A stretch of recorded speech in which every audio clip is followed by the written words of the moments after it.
Hi. Kanguva കണ്ടു. കങ്കുവ ഇതെന്തുവാ എന്നൊക്കെയായിരിക്കും എനിക്ക് ആദ്യം പറയാൻ തോന്നുന്ന ഒരു ടാഗ് ലൈൻ. സിനിമ ഞാൻ കണ്ടത് 10:30ക്കാണ്. അപ്പോൾ ഫസ്റ്റ് ഫാൻ ഷോക്ക് ഇറങ്ങി കഴിഞ്ഞതിന് ശേഷം ഞാൻ പോകുമ്പോഴേ കേട്ടു ട്ടോ ഒരു നെഗറ്റീവ് റിവ്യൂ സാധനങ്ങള്. നെഗറ്റീവ് ആണ് എന്നുള്ളൊരു സാധനം ഞാൻ കേട്ടു. റിവ്യൂസ് ഒന്നും ഞാൻ പിന്നെ കണ്ടില്ല. പിന്നെ എന്താന്ന് ഉള്ളൊരു മൂഡ് നോക്കാൻ വേണ്ടിയിട്ട്. കാരണം എനിക്ക് ഭയങ്കര എക്സൈറ്റ്മെന്റ് ഉള്ളൊരു ട്രെയിലറൊക്കെ തന്ന സിനിമയാണ്. ഭയങ്കര എക്സ്പെക്ടേഷൻ ഉണ്ടായിരുന്നു. ഭയങ്കര പ്രതീക്ഷയുണ്ടായിരുന്നു കങ്കുവ. പിന്നെ ഒരു വെറൈറ്റിക്ക് വേണ്ടി ആനയുടെ കൊമ്പൊക്കെ പിടിച്ച് നിൽക്കുന്ന സൂര്യനെ ട്രെയിലറിൽ കാണുമ്പോൾ തന്നെ ഉണ്ടാവുന്ന ഒരു ആവേശം. ഇതൊക്കെ കൊണ്ടാണ് കങ്കുവ കാണാൻ പോയി രാവിലെ തന്നെ. അങ്ങനെ കണ്ടു. അങ്ങനെ തുടക്കത്തിൽ സൂര്യ ഒരു 2024 കാലഘട്ടത്തിൽ, അല്ലെങ്കിൽ തുടക്കം കാണിക്കുന്നത് ഒരു 1700 ആ കാലഘട്ടത്തിലാണ്. ഒരമ്മൂമ്മ എന്തോ പറയുന്നുണ്ട് കാര്യമായിട്ട്. പിന്നെ എന്തൊക്കെയോ ചന്ദ്രനുമായിട്ട് ബന്ധപ്പെട്ട് പിന്നെ 2024ലേക്കൊക്കെ വരികയാണ്. വരുമ്പോഴും ചന്ദ്രനാണ് ഫോക്കസ്. സൂര്യ എന്തൊക്കെയോ വെകിളി കാണിക്കുന്നുണ്ട്. അതിൻ്റെ കൂടെ ദിശാ പട്ടാണി ഉണ്ട്. എനിക്ക് രണ്ടുപേരുടെ കോംബോ ഇഷ്ടപ്പെട്ടില്ല ഗൈസ്. സത്യമായിട്ടും എനിക്ക് ഇഷ്ടപ്പെട്ടില്ല. ഭയങ്കര ബോറടിപ്പിക്കുന്ന, ചില സമയത്ത് വിജയൊക്കെ കാണിക്കുന്ന ഒരു കൈൻഡ് ഓഫ് സാധനമാണ് സൂര്യയുടെ അടുത്തുനിന്ന് കിട്ടിയത്. അപ്പം എനിക്ക് അങ്ങനത്തെ ഒരു ഇത് സൂര്യ ചെയ്യുന്ന സമയത്ത് അതൊരു മണ്ടൻ കളിയായിട്ടൊക്കെ ഒരു തീരെ യോജിക്കാത്ത തരത്തിലൊക്കെ എനിക്ക് ഫീൽ ചെയ്തു. അങ്ങനെ കഴിഞ്ഞ് വീണ്ടും പഴയ കഥ പറയുകയാണ്.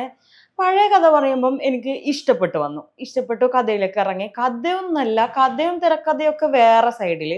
പക്ഷെ എനിക്കതിൻ്റെ ആർട്ടായാലും പിന്നെ പഴയ സൂര്യയുടെ ഫൈറ്റ് ആയാലും ലുക്കായാലും മൊത്തത്തിൽ ആംബിയൻസ് ആയാലും എനിക്ക് ഇഷ്ടപ്പെട്ടു കേട്ടോ. ഞാനൊന്ന് സ്നേഹിച്ചു വരികയായിരുന്നു.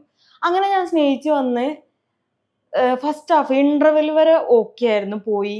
അവിടുത്തെ BGM ആയാലും മ്യൂസിക് ആയാലും ഭയങ്കര ഒച്ചപ്പാട് എന്ന് വെച്ചാൽ അതിൻ്റെ അയ്യര് കളിയാണ്. അങ്ങനെ ഒച്ചപ്പാടുമായിട്ട് പോയി. പക്ഷെ എന്നാലും എനിക്ക് എന്തൊക്കെയോ അതിൽ ഇഷ്ടപ്പെട്ടിട്ടുണ്ട്. ഫസ്റ്റ് ഹാഫ് വരെ എനിക്ക് ഇഷ്ടപ്പെട്ടിട്ടുണ്ട്. സത്യമായിട്ടും എനിക്ക് ഇഷ്ടപ്പെട്ടിട്ടുണ്ട്.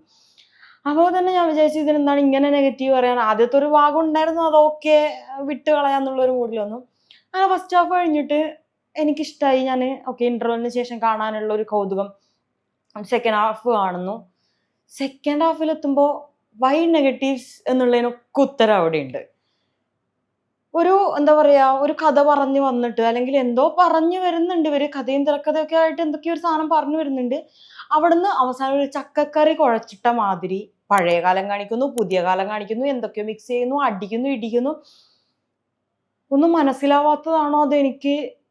സത്യമായിട്ട് എനിക്ക് അവസാനമൊക്കെ എത്തുമ്പോഴേക്ക് പഴയ കാലത്തുനിന്ന് വരുന്നു, ഒരടി കൊടുക്കുന്നത് പുതിയ കാലത്തിലേക്കാണ്. എന്തൊക്കെയോ ഫ്ലൈറ്റ് കയറിയുള്ള യുദ്ധങ്ങൾ അവസാനം എന്തൊക്കെയോ കോമഡിയാക്കി തീർത്ത് അവസാനിപ്പിച്ചു. കുറേ ഒച്ചപ്പാട്, ബഹളം, പിന്നെ ആവശ്യമില്ലാത്ത അലറല്. ബോബി ഡിയോളൊക്കെ, എനിക്ക് ബോബി ഡിയോള് ഈ സൂര്യയുടെ ഓപ്പോസിറ്റ് വരുമ്പോൾ അയാൾ മെയിൻ ആവണം എന്നൊക്കെ എനിക്ക് ഫീൽ ചെയ്ത തരത്തിൽ. എന്നുവെച്ചാൽ അയാൾ ഭയങ്കര ആചാനുബാഹുവായിട്ട് ഭയങ്കര രസമായിട്ട് കാണുന്നുണ്ട്. അപ്പോൾ എനിക്ക് സൂര്യയുടെ അടുത്ത് എത്തുമ്പോൾ അയാളാണ് മെയിൻ, സൂര്യ ഒന്നുമല്ല എന്നുള്ളൊരു ഫീൽ ഉണ്ട്. പിന്നെ ഇതിൽ ഒരു സൂര്യയും ഒരു കുട്ടിയും തമ്മിലുള്ള ബന്ധം, കണക്ഷൻ കാണിക്കുന്നതാണ് സിനിമ. എനിക്ക് കുട്ടിയുടെ അഭിനയം തീരെ ഇഷ്ടമായില്ല. ഭയങ്കര നെഗറ്റീവായിട്ട് തന്നെ ഫീൽ ചെയ്തു. കുട്ടി ഭയങ്കര ആർട്ടിഫിഷ്യലാണ്, എന്തൊക്കെയോ കാട്ടിക്കൂട്ടുന്ന ഒരുമാതിരി ഒരു വെറുപ്പിക്കൽ കൈൻഡ് ഓഫ് സാധനമാണ് കുട്ടി കാണിക്കുന്നത്. അത് ഓക്കെ, അതങ്ങനെ കുട്ടിയായിട്ട് ബന്ധപ്പെട്ടു. പിന്നെ ഈ കഥ തിരക്കഥ എന്ന് പറയുന്ന സാധനം ഇതിനില്ല ഗൈസ്. അതായത് എന്തോ പറയാൻ ഉദ്ദേശിക്കുന്നു, ട്രൈ ചെയ്യുന്നു, ട്രൈ വേണമെടാ ട്രൈ, ആ മൂഡിൽ എന്തോ പറയാൻ ഉദ്ദേശിക്കുന്നു, പക്ഷെ നടക്കുന്നില്ല. ഇത് എവിടെ കൊണ്ടൊന്ന് അവസാനിപ്പിക്കണം എന്നറിയില്ല. അവസാനം ഒരു സസ്പെൻസ് ആയിട്ട് ഒരു പ്രധാന നടനെത്തുന്നുണ്ട്. അത് തിയേറ്ററിൽ തന്നെ കാണണം.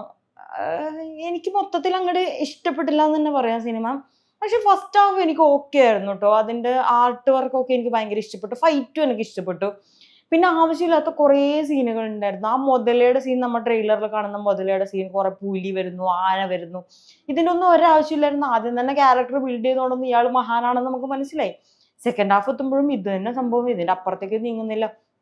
ഒരു കാര്യമില്ലാതെ ബോബി ഡിയോൾ ഇടുന്നോ വരുന്നു, അടിക്കുന്നു. കാര്യമില്ലാണ്ടെന്നല്ല, ഉണ്ട്. പക്ഷെ കുട്ടിയും ഇവരും തമ്മിലുള്ള കണക്ഷൻ പറഞ്ഞുകൊണ്ട് തന്നെ മറ്റടുത്ത് നടക്കുന്ന യുദ്ധത്തിന് ഒരു പ്രാധാന്യം ഇല്ലാണ്ടാക്കി, ഈ സ്നേഹത്തിന് ഒരു ഇമോഷണൽ കണക്ഷൻ ഇല്ലാണ്ടാക്കി, അങ്ങനെ മൊത്തത്തിൽ നശിപ്പിച്ച് കൊടുത്ത. ഞാൻ 2024 ഭയങ്കര പ്രതീക്ഷയോടെ കാത്തിരുന്ന ഒരു സിനിമയാണ് കങ്കുവ. അതിൻ്റെ എനിക്ക് മ്യൂസിക് ഇപ്പോൾ ഫസ്റ്റ് ഒരു സോങ് ഉണ്ട്, എനിക്കത് തീരെ ഇഷ്ടപ്പെട്ടിട്ടില്ല. പിന്നെ സെക്കൻഡ് സോങ് ഒക്കെ ഓക്കെ ആയിരുന്നു. അതുവരെ ഇങ്ങനെ മ്യൂസിക് ഒക്കെ കൊണ്ടുപോയിട്ട് അവസാനം ഒച്ചപ്പാടും ബഹളവും വിളിയുമായിട്ടേ ഒന്നും ചെയ്യാൻ പറ്റാത്ത പോലെ ആ തരത്തിലൊക്കെ അങ്ങ് നശിപ്പിച്ച് കളയാന്ന് പറയൂലേ, അവനൊരു സിനിമേനെ നശിപ്പിച്ച് കളയുന്ന പോലെ എനിക്ക് ഫീൽ ചെയ്തു. എനിക്കങ്ങനെ വലിയ ഇഷ്ടപ്പെട്ടില്ല അങ്ങനെ എല്ലാവരും പോയി തിയേറ്ററിൽ ഇരുന്ന് കാണണമെന്നോ. പക്ഷേ അത്ര വെറുപ്പിക്കലുണ്ടോന്ന് ചോദിച്ചാൽ എനിക്ക് ഫസ്റ്റ് ഹാഫിനെ കുറിച്ച് മാത്രമേ പറയാനുള്ളൂ. അത്ര വെറുപ്പിക്കലൊന്നുമില്ല. സൂര്യ ഫാൻസിനൊക്കെ ഒരുവിധം സമാധാനിക്കാനുള്ള ഒരു തരത്തിലുള്ള ഒരു സാധനം അവർ കൊടുക്കുന്നുണ്ട്. പിന്നെന്താ, വലിയൊന്നും എടുത്തു പറയാനത്തക്ക ഒന്നും സംഭവങ്ങളൊന്നുമില്ല. നമ്മൾ കേട്ട് പരിചയപ്പെട്ട കഥ, നമ്മൾ കേട്ട കുറേ എന്താ പറയുക ഒച്ചപ്പാടിൻ്റെ കളി, അങ്ങനെയൊക്കെ ആയിട്ട് ഒരുവിധം ഓക്കെ. 3Dയിലാണ് ഞാൻ കണ്ടത്. 3Dയിൽ കാണുമ്പോഴും 3D എഫക്റ്റിന് വലിയൊരു സ്പേസ് ഇല്ലാത്ത പോലെ, അല്ലെങ്കിൽ നമുക്കിങ്ങനെ ഫീൽ ആവൂലേ, ഇങ്ങനെ നമ്മൾ ഞെട്ടി ഇതാക്കുന്ന അങ്ങനത്തെ ഒന്നും ഒരു സ്പേസ് ഇല്ലാത്ത, ഇതിനൊക്കെ കുറേ സാധനങ്ങൾ കൊടുക്കായിരുന്നു. പഴയകാലം കൊടുക്കുമ്പോൾ കുറേ സാധനങ്ങൾ നമ്മുടെ നേർക്ക് ആ ഒരു 3D എഫക്റ്റിന് കുറച്ചുകൂടി കൊടുക്കായിരുന്നു എന്ന് എനിക്ക് തോന്നി. അവിടെയും ഫെയിലാണ്. അപ്പോൾ കങ്കുവ അങ്ങനെ എനിക്ക് വലിയ താല്പര്യമില്ല, അല്ലെങ്കിൽ ഇഷ്ടപ്പെട്ടില്ല എന്ന് തന്നെ പറയാം. പക്ഷേ വൺ ടൈം വാച്ചബിൾ ആണ്. അങ്ങനെ ആർക്കും വലിയ നഷ്ടം വരാനില്ല. നല്ല പാട്ടുകളും നല്ല സീനുകളും ഒക്കെ ഉണ്ട്. സൂര്യ എന്തൊക്കെയോ കഷ്ടപ്പെട്ട് കാണിക്കുന്നുണ്ട്, പടക്കുന്നുണ്ട്, ചെയ്യുന്നുണ്ട്. 2024 സൂര്യനെ നമുക്ക് ദഹിക്കൂല കേട്ടോ, നമുക്ക് ഇഷ്ടപ്പെടൂല. മീൻസ് കുറേ വിഗിളിത്തരം കാണിച്ച പോലെ എനിക്ക് ഫീൽ ചെയ്തു. സത്യം എനിക്ക് നല്ല വിഷമം ഉണ്ടായില്ല അങ്ങനെയൊക്കെ പറയാൻ. പക്ഷേ കങ്കു വൈസ് one time watchable for me. അപ്പോൾ കൂടുതൽ സിനിമാ വിശേഷങ്ങളായിട്ട് വീണ്ടും കാണുന്നവരെ